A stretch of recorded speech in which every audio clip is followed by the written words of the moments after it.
A Face in the Dark by Ruskin Bond। Ruskin bond द्वारा ए face in the dark में हमारे पास डर, धारणा, नियंत्रण और कनेक्शन का विषय है। उनकी एकत्रित लघु कथाओं के संग्रह से कहानी को तीसरे व्यक्ति में एक अनाम कथावाचक द्वारा सुनाया जाता है और कहानी को पढ़ने के बाद पाठक को पता चलता है कि बॉन्ड भय का विषय तलाश रहा है। हालांकि श्री ओलिवर पाइन के जंगल से गुजरने से डरता नहीं है, लेकिन युवा लड़के के साथ उसका सामना बहुत डरता है, क्योंकि लड़का ऐसा कुछ नहीं दिखता है जैसा कि श्री ओलिवर ने पहले देखा है। यह महत्वपूर्ण हो सकता है क्योंकि बॉन्ड धारणा के साथ खेलता हुआ प्रतीत होता है।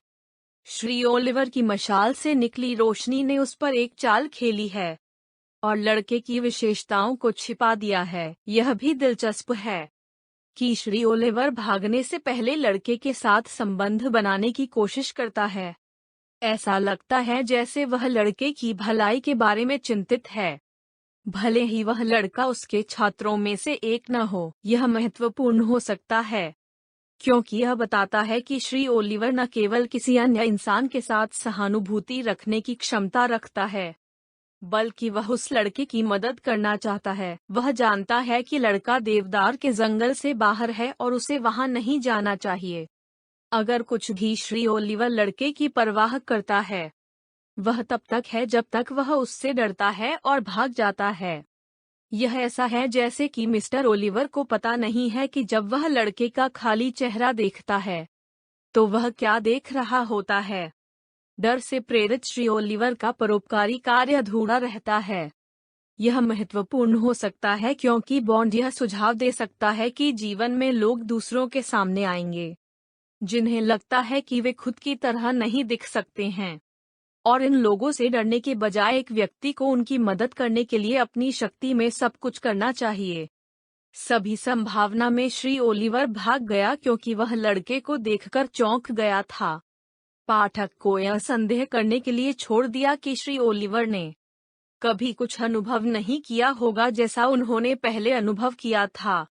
हालांकि यदि श्री ओलिवर ने लड़के के चेहरे से अपनी मशाल को निकाल लिया होता तो उसे एहसास होता कि वह जो देख रहा था वह एक युवा लड़का था जो परेशान था और जिसे मदद की जरूरत हो सकती थी। यह याद रखना भी महत्वपूर्ण हो सकता है कि श्री ओलिवर को उनके भागने की कार्रवाई के लिए दोषी नहीं ठहराया जा सकता है। एक बार जब डर एक व्यक्ति पर हावी हो जाता है तो व्यक्ति के लिए बहुत कम होता है, लेकिन वह भाग जाता है। कोई फर्क नहीं पड़ता कि कैसे लचीला है कि व्यक्ति को लगता है कि वे कर सकते हैं। हालांकि कुछ आलोचकों का सुझाव हो सकता है कि श्री ओलिवर ने कायरतापूर्ण कार्य किया है, फिर भी वह चौकीदार को बताता है कि उसने क्या देखा है। ऐसा नहीं है कि हालांकि उसका अहंकार क्षतिग्रस्त हो गया है, उसके पास छिपाने के लिए कुछ भी नहीं है और यह केवल चौकीदार के आश्वासन पर है कि श्री ओलिवर को पता चलता है कि उसने गलती की है।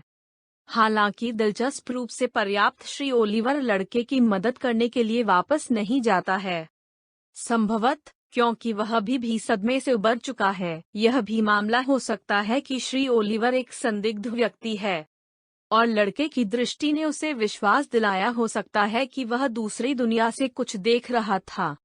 हालांकि एक शिक्षक होने के नाते पाठक श्री ओलिवर से तर्कसंगत होने की उम्मीद करेंगे।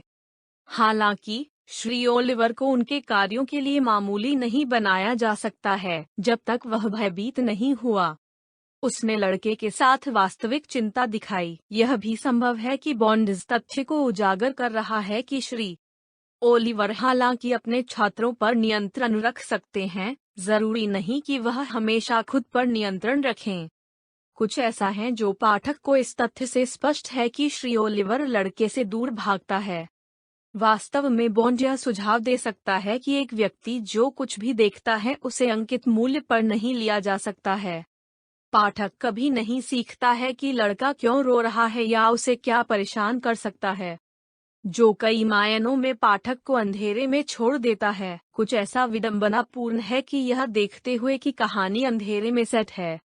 हालांकि पाठक कभी भी पहरेदार की चाल के बारे में श्री ओलिवर की प्रतिक्रिया के बारे में नहीं सीखते हैं। लेकिन श्री ओलिवर से जंगल में लौटने और लड़के की मदद करने की उम्मीद करेंगे, हालांकि यह कार्रवाई का तरीका नहीं है।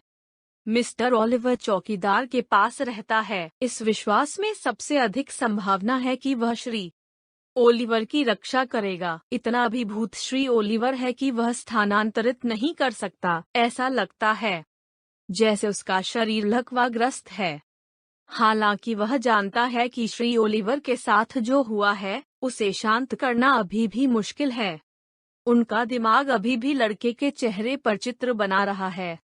जो बॉन्ड बनाने का प्रयास कर रहा है वह बिंदु हो सकता है।